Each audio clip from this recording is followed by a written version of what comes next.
Madhara boy Treria, kuita sei? so far so good mkuru wangu. Seko business. Zvishuwa Sofia akafa segudo ndikoko. Pagoso pari bhosha.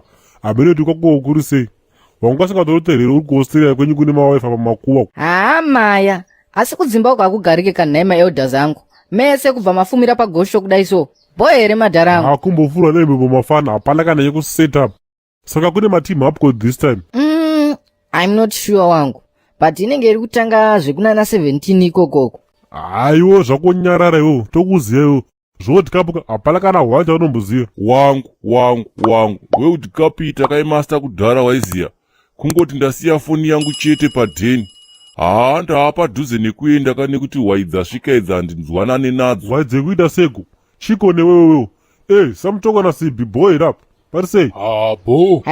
Bo my elders. Mukona chii mukoma Samutoko? Tisheti yenyu yamakarova ikai. Mabva mandifungisa kachimwe chigure chakanetsa tiri kuAustralia. Saoda kwedza kureva kuti ini ndakafanana nechigure manje nini. Relax kani mudhara. You should be happy kufananidzwa nechigure chekuAustralia ka nekuti chinenge chitori millionaire. Saka zviriyo ndoda zvangu ndikuita chigure chekuSomalia. Zvese ananozomuno zvinana chikombera zvinembera paketi yomaputi. Zvakazomboba mwana wamwe amai kumatapuko zvakapunzumuriwa nopolisi. Boys, matimu apiko akaqualify kuWorld Cup. Takatoti mukuru wangu.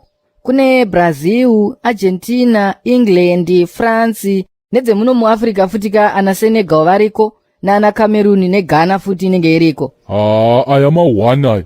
Uri kuona ana seGermany ka. Ndaona Senegal yatakura chitrophy cheyauya nacho Africa. Uyu anohwara uyu. Ukuti Senegal ingatore World Cup chere. Mira tikunyepe manduwe. Senegal yako kana ku round of 16 aisvikeba. Bhora mutambo Samutoko. Never book bite judge mebata. Iro garwe ratanga kutomoka. Uri kufarisa garwe wewe. Uri kusaiza ruzhinji rweZimbabwe neudofo hwako ihwohwo. Risiye rakadaro wangu. Manje this time takanoriburitsa mumvura takanoritonhodza same time takaenda shoti repapo. Kutonhodzwa chike wewe. Anomakwa ndiani nebhora wangu.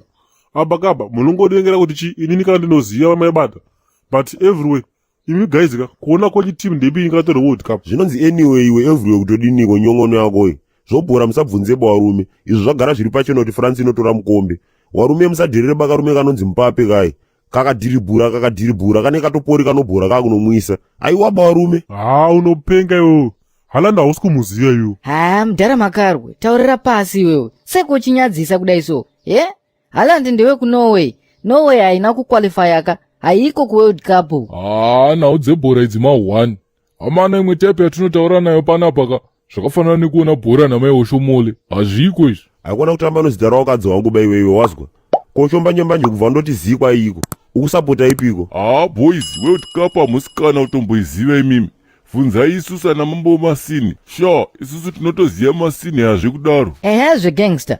Ndiso zvacho zviri kubvunzwa kuti mimi muri kusapota ipi. Uri kuona wangu pamadzini eWorld Cup ka. Pavanenge vachiti are you alone play this game. You won't last 5 seconds. Iwe mfanewe. World Cup ipi yauri kutaura nezvayo iyi? Iwe mudhara usade kuda kunyepedzera kudzungaira iwe. World Cup ipono katakaenda. Singe kablazi kaike kaidya mapopcorn kakagara pasofa. Tseki maniwe. Nyarara uko. Tiri kutaura zvebhora panapa. Wakamboona kupono kune ana Haaland? Mudhara mataura zvana Haaland ri panapa. Mataura kupiko kwatisina kunzwa. Guys, tiri kutaura World Cup ipi? Tiri kutaura tegapo warume. Iyi statistics izvo chinenge chichishamira kumbari uko. Hatone zvimavhidhiyo zvokutaura papanapa wazwa. Toona bhora chero kwaMwari kwete renyurana rasti for 5 seconds iro. Haiwawo. But kavhidhiyo kari kutaurwa nemukuru uyu ka. Shut up mano wapana mimi. Hamunyare seko imi makaita sei. Apakaba zvebhora England inotora. Haikona kutora zvokudyiwa kweEngland papanapa wazwa. England inokunda dzese dzokufungadzo. Uri sewesibhine chino Senegal yako kaarare shamwari. Baba makuzoti boha manje. Imi mukadzi wenyu zvaakadyiwa narege takambotaura here. Panapa ka. Peace has never been an option. Ndaenda ini. Shoko havo ishaisa akandipa simba. Baida zvakanaka ndizvionere kwavari ndichingova kumbira. Strategy. Ndauya neti strategy. Vanhu ava vave kuti ndakaromba.